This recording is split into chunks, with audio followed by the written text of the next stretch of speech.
Hey there, listeners. Just a heads up, my dad and Uncle Timmy are going to use some bad words that might not be suitable. So if you have little ears around, either throw in an earbud or save this episode for a later time. Consider yourself warned.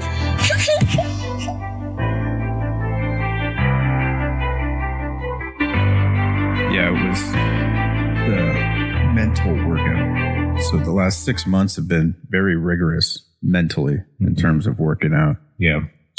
The physical took a back seat, which is weird because it should have been something where it was the passenger. Mm-hmm. The mental was driving, the physical was the passenger. Thankfully, I've had all these reps in where my body just didn't go to shit too at the same time. Mm-hmm. It's crazy how that machine works with it, where it's stored. Yeah. It's almost stored, but there's always that voice in the back. It's like, come on, man. Like, we need to get our shit in. We have to do this just for the sake of longevity. Mm-hmm. This is the preventive medicine. You're not going to be able to take a pill to get to this standpoint. Yeah. And it not only for that, and then just the therapeutic route too. It's just the thing I love about it. Maybe this will help actually stir it back up too as well. Is it's just you in there. I love that factor. I like not having mirrors, not having anybody else around. I sound like a fucking psycho when I'm saying that. But just to have your own thoughts push through. Because there's so many different emotions you go through, but dude, I'm a highly visual person. And there's so many visuals that I get during it. Mm-hmm. And a lot of it is future projected, which is crazy. It's like the future self is giving you its voice again. Yeah. Letting you know, like, hey man, you're in pursuit of me. It's like pulling you forward. Yeah, I'm out here. The idea is not to catch me. Right. The idea is to chase me. With carrot on the stick. Yeah. Matthew McConaughey has a great way of saying it. Like the 10-year self, but you're always in pursuit. Mm-hmm. You never want to catch him. Mm-hmm. Yeah. Keep elevating your vision. Yeah. Yeah. I think we were talking about the mental training and the physical training. And for me, I have been working out consistently, like lifting weights since I was probably 15 years old. The only times I've really taken a long time off of that was because of injury. But it's so interesting because I remember being 16 or 17 and this girl I wanted to date led me on and then ended up choosing someone else. Actually, it happened twice with two different girls. And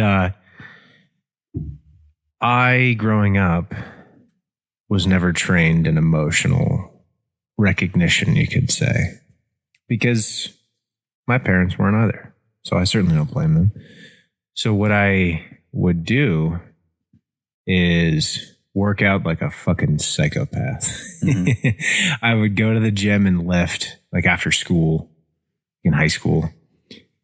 And I just fell in love with it because it was a way that I could release any kind of like physical tension or things that I could tell were stored up. And that just continued for me and still is a thing for me where I can remain a pretty calm person when I'm interacting with other people.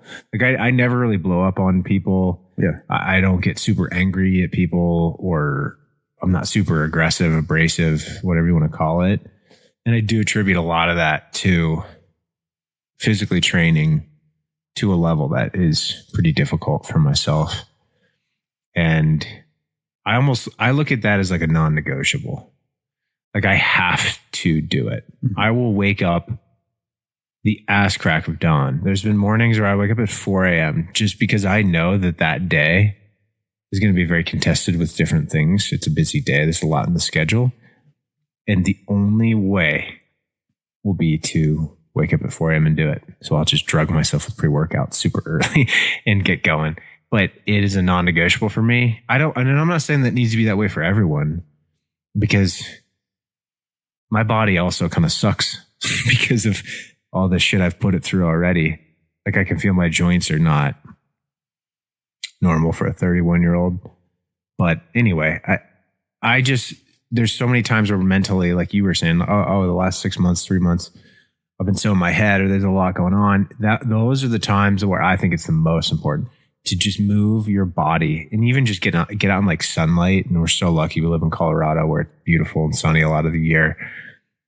Those simple things, like it's actually crazy what you can do with, say, reducing your alcohol intake and watching generally what you eat. You don't need to track every little thing.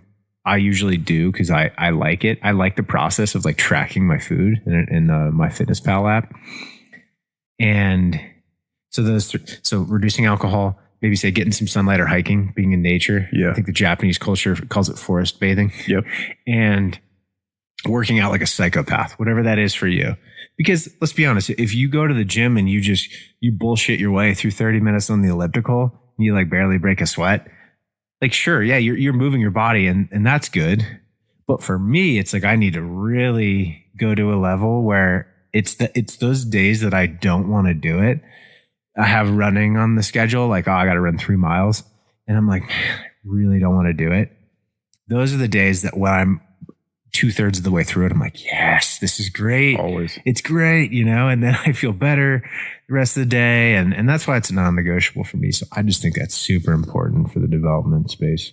Yeah. When I was younger, very athletic, not so much in terms of body, but skill set. Yeah. Got into high school, went to a Division I school, played football freshman year. Obviously had no it was the first time I ever played football. Yeah.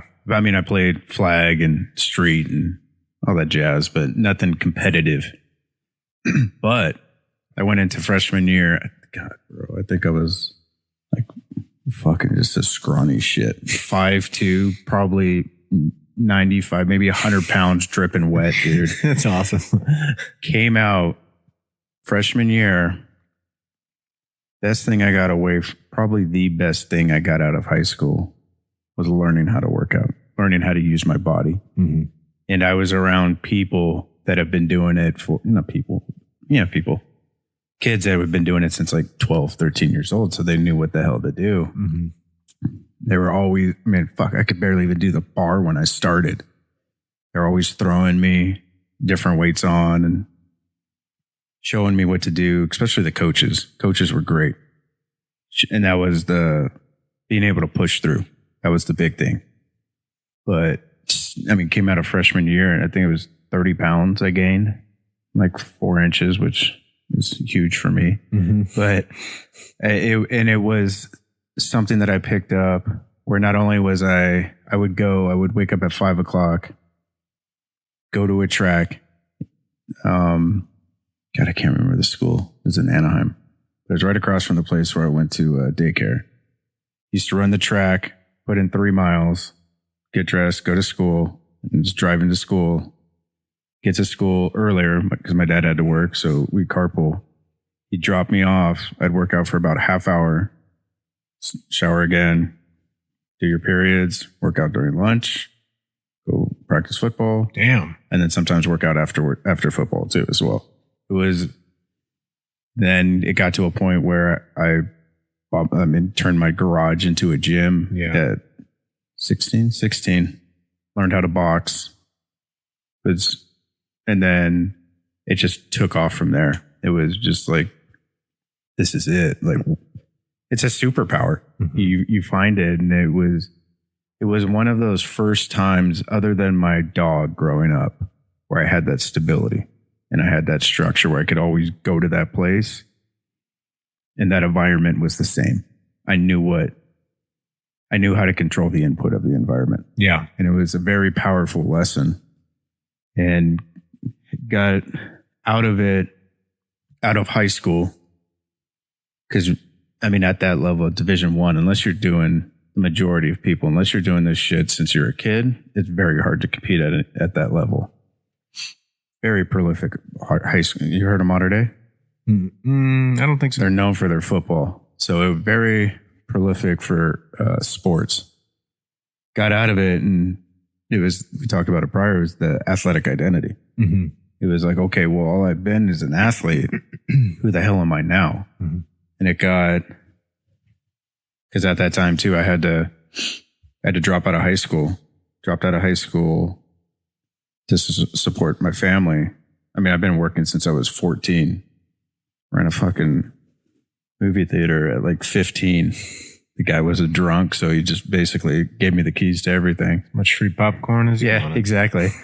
But it was, and I lost track of that during the just downwards. It was turned into the party days, and got back into it. I would say right around before the birth of my first child. It was like, okay, you know how to do this. You need to go and learn about it. So went, did the whole certification, personal trainer, started my own first business that I ever started up too as well. Trained first responders, veterans, just out of my gym. Really got to a standpoint where I thought that's what I was going to do.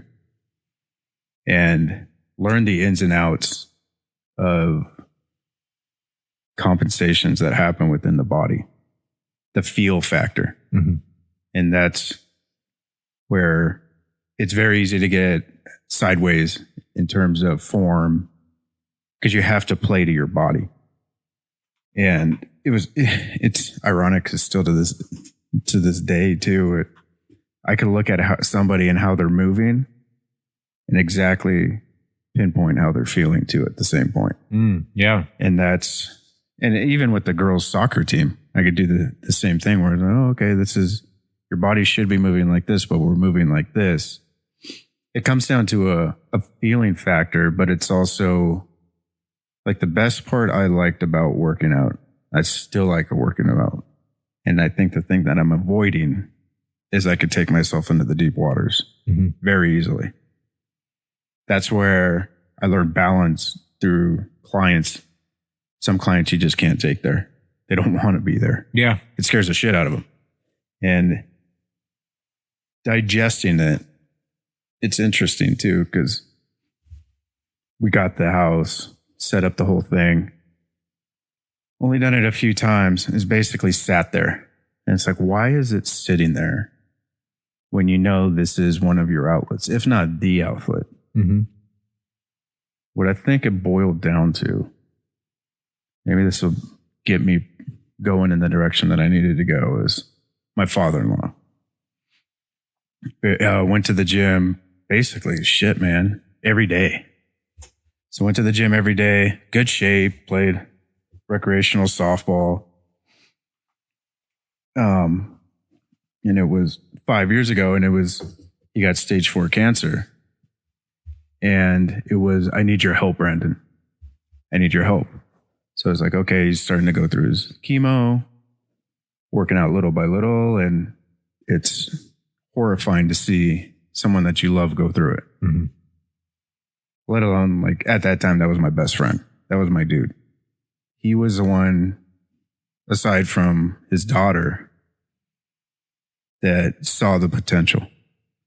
He was just, man, you're so driven, you're so obsessive. These are all good things that you have going for you. And I feel that it was one of those points, because even after his passing, my workouts still weren't the same. They were there, but they were almost, it was like an external thing.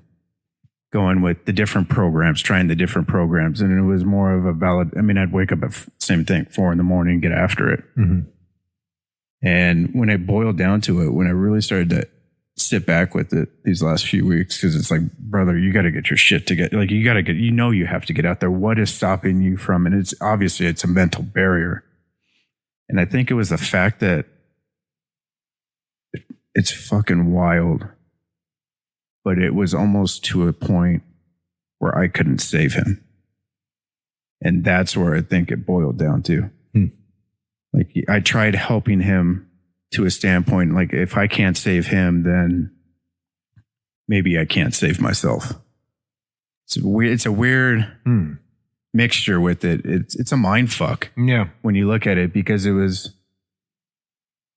if you're a helper by nature, that's just that's who you are. Mm-hmm. But it's also, how the hell are you a helper by nature if you're not helping yourself? You need to help yourself first. Yep. Then you can start saving everybody else. Mm-hmm.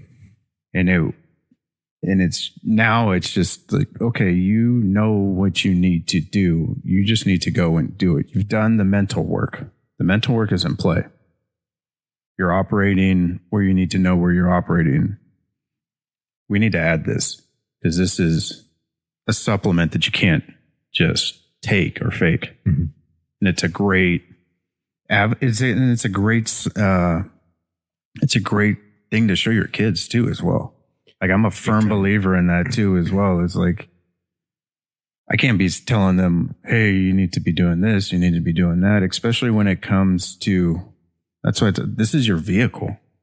And being somebody that's neglected that vehicle for such a long time, once you know how it operates and you're the operator, it opens up just so many different doors. Yeah. Yeah. I mean, there's so many layers to it, I feel. Yeah. I thought of this the other week. I was talking to my brother-in-law, because he was a college basketball player. He's in great shape and still works out. He's healthy. And we were both just talking about how so many people out there will never know what their body's truly capable of. Yeah. And that's a shame. And that's not to like look down on anyone. By all means, I certainly don't mean that like that. I just mean that I think physically and mentally, we are capable of so much more than we give ourselves credit for. And the physical almost feeds into the mental. And what I mean by that is, if you can physically withstand and go through some pretty difficult challenges for yourself, and that's different for everybody, right? Mm-hmm. Not everyone's a triathlete. I'm not. But I have my own version of what I consider to be pretty damn difficult. And when you get through that, like crucible, not only does it build self-confidence to the point of you showed up for yourself in a way that you told yourself you would. So that's a win. You build that self-confidence. But it also gives you a level of mental strength of, okay, I'm capable of that. What else could I do? Mm-hmm. And I don't just mean that physically. I mean, oh my gosh, I just ran 15 miles on a treadmill. It was fucking awful.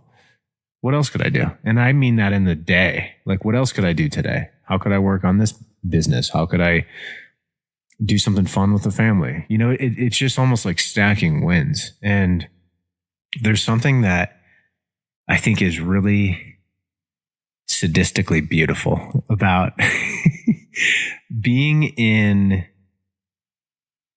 I guess what sadism is, you take pleasure in other people's pain. Yeah. All right. Masochistic is when you put it on yourself. Yeah. So there's something beautifully masochistic about subjecting yourself to physical just insanity because of where it takes you mentally and like almost spiritually. It's so strange. Yeah. But I guess I'll try to give a couple examples. I ran the Colfax Marathon, and I didn't train the way I should have in hindsight, because I hit the dreaded wall at the 21 miles and my body shut down. And so I finished it, but it was like I had to run for the last like 5 miles. It was so awful.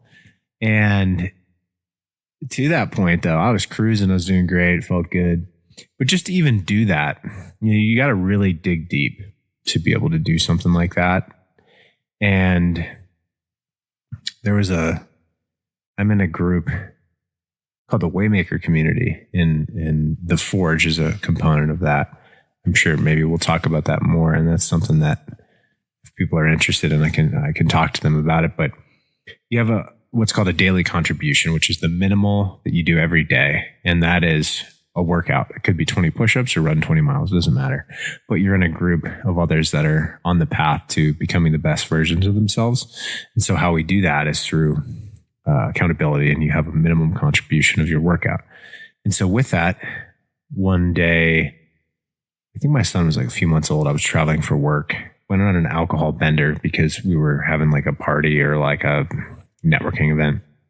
Well, it turns out I missed my daily post that day. And so I had to regain entry into the group.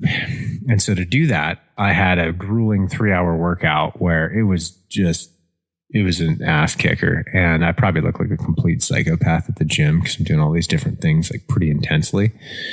And I had to really dig deep to get through it. But it also gave me a level of mental clarity that almost even just served as a reminder of why I was a part of that group, why I do these difficult things, because it builds me up in a way that I think is the best way I can and enables me to be a better friend, husband, father, you name it. And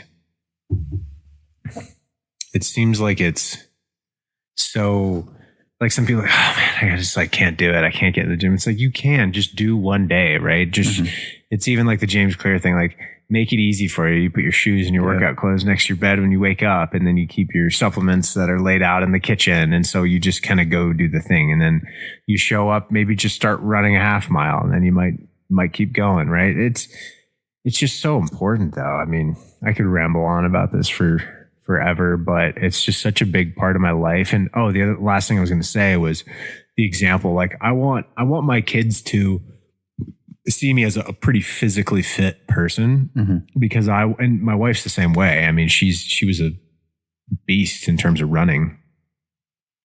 I want them to see us as pretty physically in shape people and see us working out. And I want to do these crazy hard workouts with my son, and any other kids we have.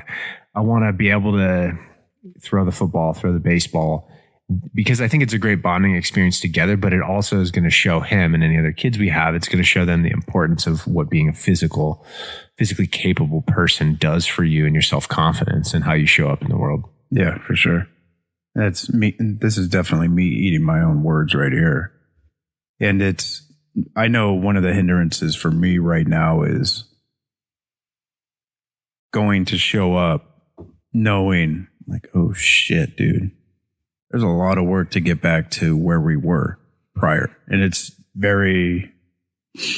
could be very humbling too at the same time as well. But you go into that with that intention, which it's not an intention. It should be just, maybe that wasn't our program. Maybe that wasn't our routine. We don't need to go so fucking hard so fast. We need to take small steps. Yeah, you got to be smart about it. We need to go back to James Clear. Don't miss twice. We need to just show up, and even if it's going on the treadmill for 15 minutes to start, then that's what we do. Knowing my persona, it's very hard for me to stop that. But it's something that I know it's been fucking eating at me recently. Especially my wife always gives me shit about it too. She's like, that's your little island that you love. That was that part in the morning. She's like, I loved waking up and not having you in bed because I knew space. I knew that. Yeah, that too. And she's like, but I knew what you were doing. Right. I knew you were going through and you were taking your time, your alone time. You like that. Yeah, that's how I am. Because I would work out, meditate, then write.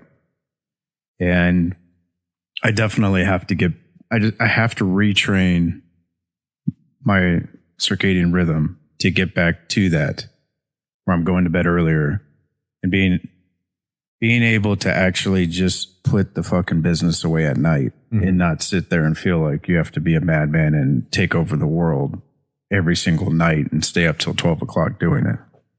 And just to start taking some ownership and it's not to say I'm completely off the fucking rails. It's finally clean, but it's also we're plant forward now. So we talked about it too as well, where it's taking more of the veggies in, the fruits in, not having so much to meat. If we have the meat, primarily it's at dinner, but I like to think of it more as conscientious eating.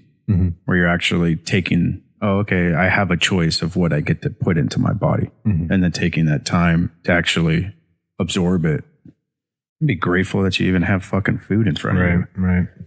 But yeah, no, I mean, and it was, I think some of the barriers too is,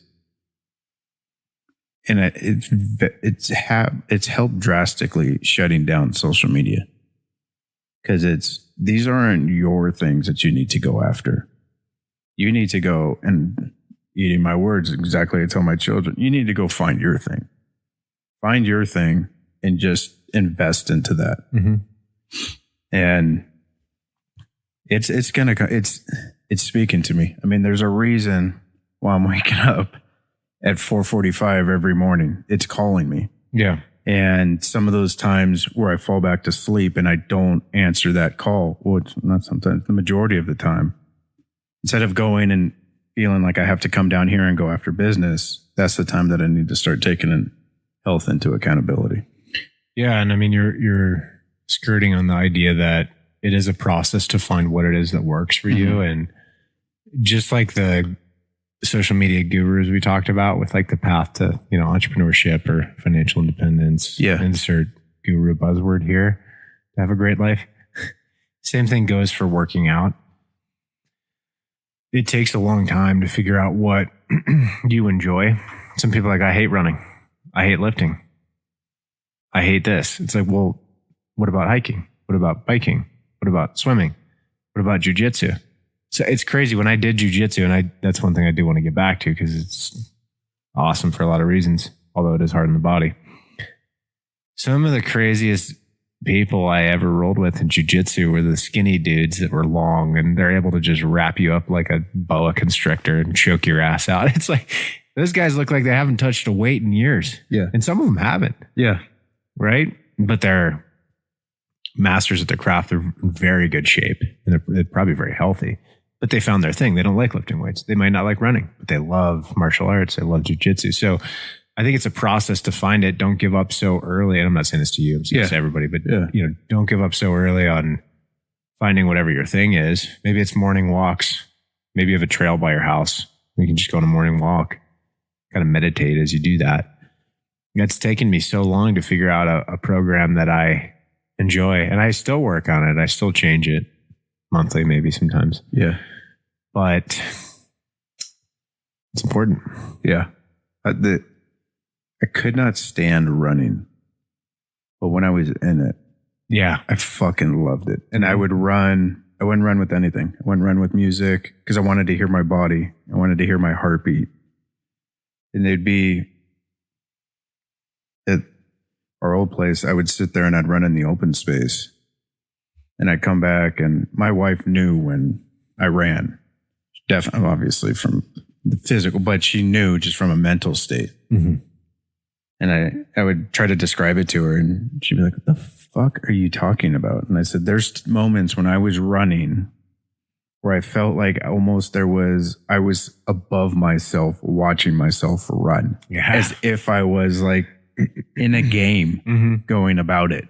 Somebody's handling me with the joystick. And she's like, that's fucking weird.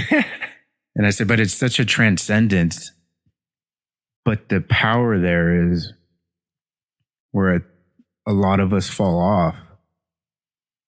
And not only in terms of pushing through, but it gives us a glimpse into how truly disconnected our minds are from our body. And when those moments where you get that connection of that mind and body together, it's so, God, that energy that comes with it, that clarity that happens where you're like, oh shit, they're actually not in battle right now. Yeah. They're on the same side. They're working together. And it breaks down so many of the feelings and the thoughts that come with it too. What's the inner bitch? It silences those voices where you could sit in plug in here, you could be great, but these four walls start talking within a matter of minutes. If you're fucking in here for hours, which I tend to put myself in because it's like, okay, just lock yourself away, that's the time where I've slowly taken and not necessarily got back into working out, but I'll go out back and I'll swing the club for like 20 to 30 minutes. Yeah. Because it's like, dude, you don't need to go and run a goddamn ultra marathon. That's like a pattern interrupt for your brain. Exactly. And it's just like, just get back. Let's go get some sun. Let's just go swing the golf club. You know you love doing that. So just go out there, fuck around with it, take some wax. The dog's chasing the ball at the same time, so she's having fun.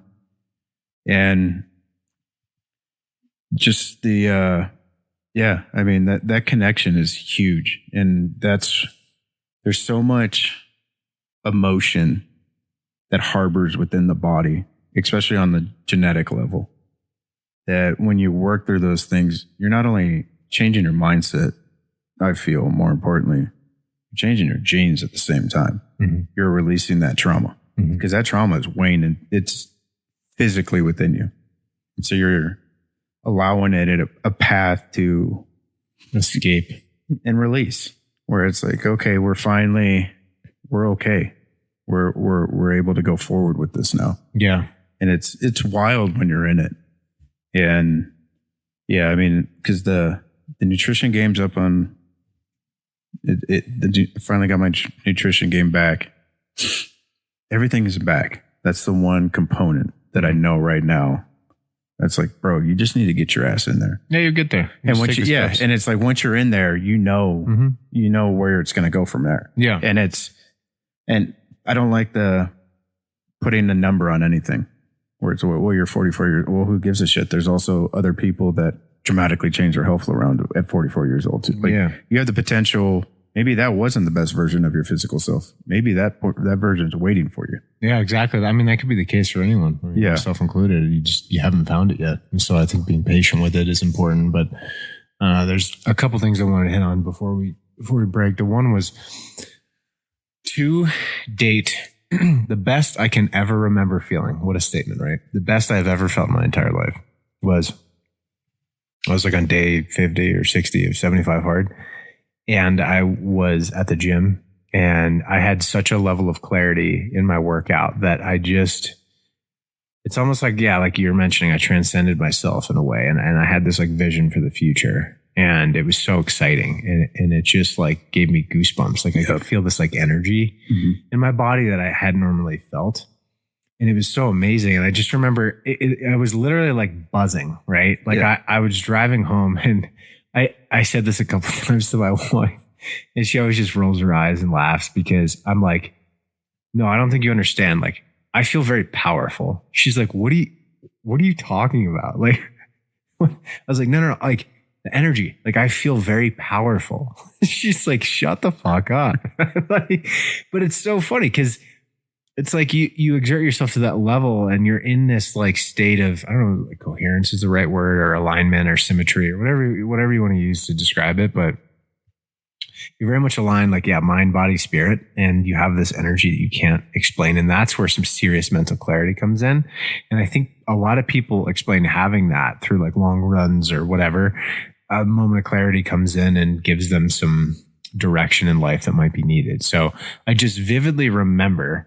And that was through 50, 60 days of clean eating, no alcohol, like no cheat days, working out twice a day. Yeah. Like that is crazy, but it just goes to show you if you stay disciplined and on that path, there's a lot there waiting on the other side of that. Mm-hmm. And a lot of people will never get to see that or experience that or feel that. And I just encourage people to give it a try. I think 75 hard is a great thing to try out, but find what works for you. And then the last thing I'll say is David Goggins talks about, for those that don't know, he's a Navy SEAL, former Navy SEAL ultra marathon runner and just certified nut job. He talks about the concept of the cookie jar. And that is where when you're faced with a challenge in life and you're feeling very down, whether that's physical, mental, whatever the thing is, the idea is you can reach into your cookie jar and pull back a memory of when you persevered through an extreme physical event, challenge, whatever. And it gives you that level of confidence to get through this present moment that you're dealing with. It's challenging.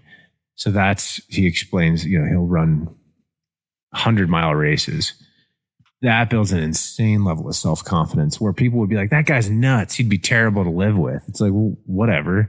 That guy's so convicted in himself in terms of what he's capable of because he's truly pushed himself to the limits and beyond that he can do anything that's quote unquote difficult because the dude's ran 100 miles. How fucking hard that is. I think it's pretty easy for him to do what you would consider, you know, difficult on a day-to-day basis because he's been able to reach into that cookie jar and pull from it. So, and he's very authentic and genuine about it too. Is he knows that because he's been there, yeah. He knows where it could lead if he doesn't get that in too as well, right. Which is very. I mean, it has to be in forefront, but the cookie jar metaphor, that's something where. I mean, shit, you don't even need to be working out to make sure that you're digging back into it too as well. Right. It's